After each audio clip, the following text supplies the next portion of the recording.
Stampers, it's Kim Vogel with the Basement Bunch, and today I'm going to showcase for you an awesome technique referred to as the floating re-inker technique. I'm going to show you how I use the technique to make these beautiful flowers. Aren't they pretty? Bringing it in to kind of show you the detail on them, and I'm going to show you exactly how I made them. So let's go ahead and get started on that technique. So I started with a piece of Whisper White cardstock, and for this card I used the thick cardstock, cut 8.5 to 5.5, scored at 4 1/4, and that is my card base for this card. And then I used 3 different colors, and I already have them glued together, but I'm going to tell you the measurements on these. The yellow is Daffodil Delight, and that is 3 1/4 by 4 3/4. The Melon Mambo Mat is 3 inches by 4 1/2, and the Whisper White is 2 3/4 by 4. So each time when I'm doing matting, I'm simply reducing the size by 1/4 of an inch on each side, and that is giving me the matting effect. So if you've been struggling with that at all, just know that each time it goes down 1/4 of an inch. And then I'm not sure if you can see the texture on there. I'm going to bring that in, but I used our Elegant Dots embossing folder to emboss the white. That is this folder right here. Isn't that pretty? So that is what I used to emboss the white before I went ahead and glued that down. And then that's going to be put into the center of our card right here. But what I really want to focus on with you today is how I made the flowers and how I use the floating re-inker technique to incorporate that into my card. So what I'm using is this is actually one of the embellishment cases, and I use them for little wells to be able to put my ink in. So the 2 inks that I'm using today are the Daffodil Delight and the Melon Mambo. And what I'm going to do is I'm going to put a few drops of each one of these 2 ink colors into each one of these little dishes. 6 or 7 drops is all that you're really going to need. And let me bring this card in again. You can tell that there's some orange in that, and I did not use orange. So that's what this neat little technique does. It kind of floats the ink around and gets you the color that you want. And this is the Daffodil Delight, and I'm going to do the same thing. I'm going to put about 6 or 7 drops into this one as well. And then you're going to need to have aqua painters, and these are the aqua painters that Stampin' Up sells. They come 2 to a package. I do own 4 of them, 2 packages, so I was able to use the 3 of them together. If not, you would have to improvise and make something else work. Let me also, before I get too far ahead, I want to bring in a little piece of paper for scrap paper so that I don't make a mess on my background here. Okay.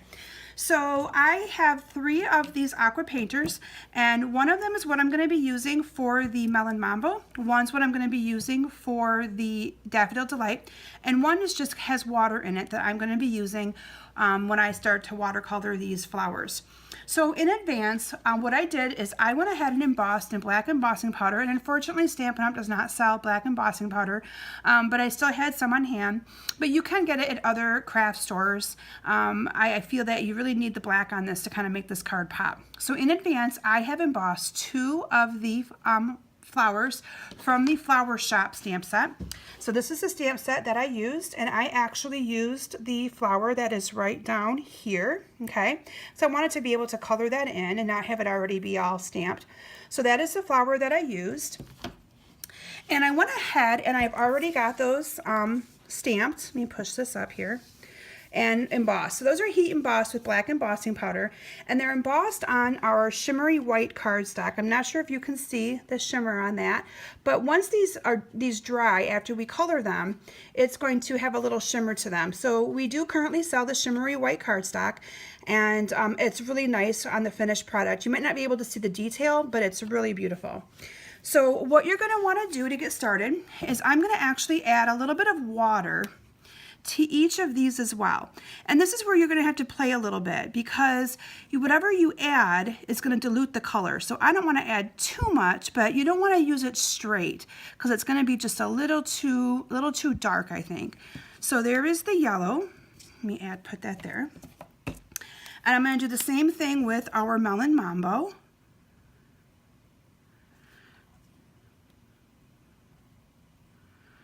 Okay, and I'm just going to set that one here as well until I'm ready to use it. And what I'm going to do now is I'm going to go ahead and add some water to these flowers. Now this is going to bleed. You're going to see the bleeding happen when I start to add some color to this.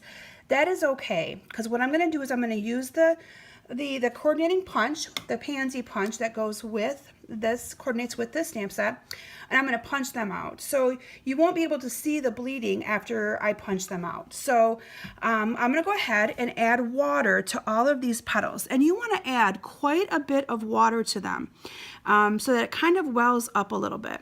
Okay, so I'm not sure if you can see that, but there's quite a bit of water on those petals, and I'm adding it to every single petal. Okay, and you want the water to kind of be standing there, because that's where the floating re-inker technique comes into play. So now you're going to have to pick what you want as your dominant color. So I'm going to actually use the yellow. I think is more of my dominant color. So, and I probably need to add a touch more water to that. And I'm going to pick up the ink on there, and I am just going to let it fall onto the card. See how that just kind of spread like that? That is where the floating technique comes into play. So you kind of want to get that full on your brush and let it kind of drop. See how it just floats?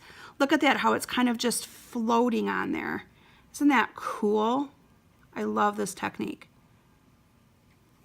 So it's going to kind of float wherever you have the water. Let me do a little bit more on this other one. And then I'm going to bring in and do some pink. Okay, so let me bring in some of the Melon Mambo. And then I'm just going to drop the Melon Mambo onto the sides. So I don't want it to kind of overpower the yellow, but I want it in here as well.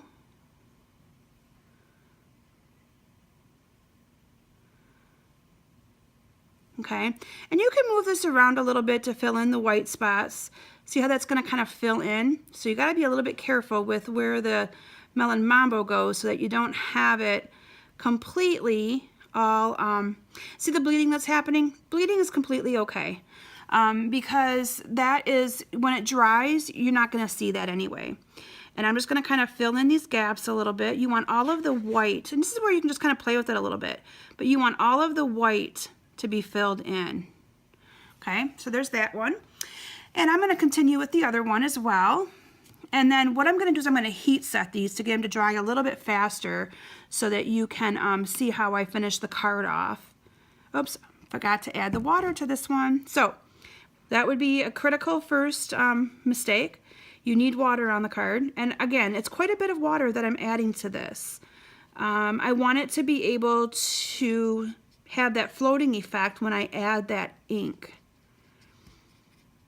And I tried this a couple times and I've made mistakes on it. So don't, and actually some of the times when you think you make a mistake is when it's actually the prettiest. So I'm like, oh, that actually turned out kind of cool. So here I'm going to put the yellow right in the middle. And that's where you can kind of have some of the fun creating with where you drop the ink. Can you see some of the orange pulling in on that as well? That's the mixture obviously of the two colors, the yellow and the Melon Mambo. And I probably could have put a little bit more Melon Mambo in there, or water in there, to kind of tone down the Melon Mambo. But I wanted it kind of dark and vivid, so that's kind of why I didn't. So there's the yellow. And I'm going to come in here again with the Melon Mambo. I hope my hand is not in the way for you guys to be able to see these.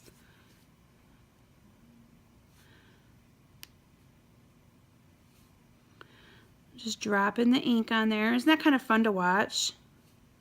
How it just kind of, oh, I barely made that one. It's kind of fun though how it just kind of goes where the water is. And then I'm just going to kind of touch up the ends here a little bit. And I don't really want to paint. I really just want to kind of spread that water around. Because again, I don't want to take away from the effect of how the water goes on there. Don't have much yellow on that one, do I? Maybe I'll add a little bit more yellow. And again, this is the joy of playing with this technique and just having fun with it. So if I add a little bit of yellow in here, it might turn it orange, which would be kind of pretty. Just going to kind of lighten that up a little bit. Oops, and I spilt it. Good thing I had the paper under there. Put a little bit of yellow in the middle. Okay, so again, see how this is bleeding on the one that I already did? that is completely okay, because when that dries, trust me when I say this, it's going to be a pretty flower like that. And no flower is going to be the same. They're all going to be different. You could also try this with watercolor paper. I just like to use the shimmery white because I liked the look that it gave me with the shimmer behind it. And I'm just going to let this one sit just a little bit more. You can see I still got some water puddled on there. But and again, it doesn't go through completely. You can see it's not through completely on this card. But that's why I want to put this piece of paper down on here. So I'm going to bring in my heat tool, and I'm going to actually start to heat set the one that we already have kind of soaked in, so that I can punch that out. So I'm going to pull it off to the side here, and I'm going to heat set that. And while I do that, I just wanted to mention to you guys again that I post a video every single week. So if you haven't been following me, make sure you subscribe to my YouTube channel so that you can go back and look at some of those videos. I've been focusing on some techniques, and they've been a big hit. So I encourage you to give it a shot and look at those. And I also have a Facebook page, Kim Vogel's Basement Bunch Stampers. I encourage you to check out my Facebook page. I also have classes that I offer there in a to-go format where they can be shipped directly to you, and as well as other cards for inspiration and things like that. I also have free tutorials on my website, and if you join my mailing list, I'm also sending those tutorials to you, additional tutorials to you for free. So I'm going to go back to this down. I have most of that kind of semi-dry. I should probably do it a little bit longer. But what you're going to do then is bring in your punch, and you're going to line that up, and you're just going to simply punch this flower right out. I don't think I have it lined up completely.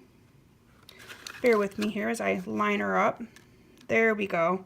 Now it's lined up completely. So there's it lined up. I'm going to punch it out. It's still a little wet, so it's going to be a little bit harder to punch. But what you want to make sure, I should have had a couple of those done in advance, but what you want to make sure after you punch it out is that you go back and you color any of the areas that might be a little white yet. See on the edges right there?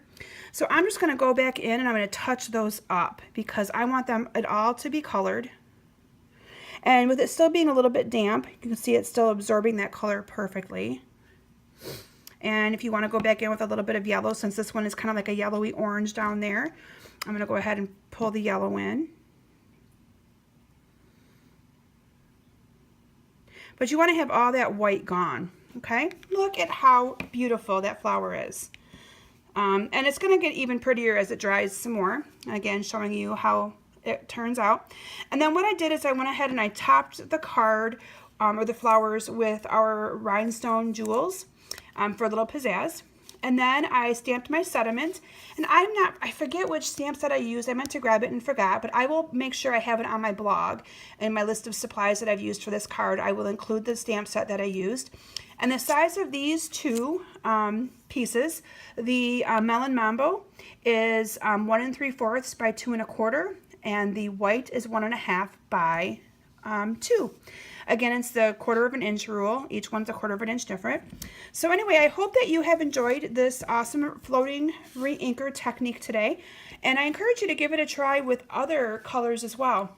I think it'd be really pretty with blues and purples or blues and greens and make that cute, pretty little purple color. But I encourage you to give it a try. I'd love to see it. If you do it, make sure you send me a copy or a picture of your card or your project. I'd love to see it. So anyway, thanks for stopping today. Again, I encourage you to check out my website at kimsbasementbunch.com. And if you don't have a demonstrator yet, I would love to be your demonstrator and help you start being creative and making some awesome, pretty cards. Thanks for stopping today and have a great day. Bye.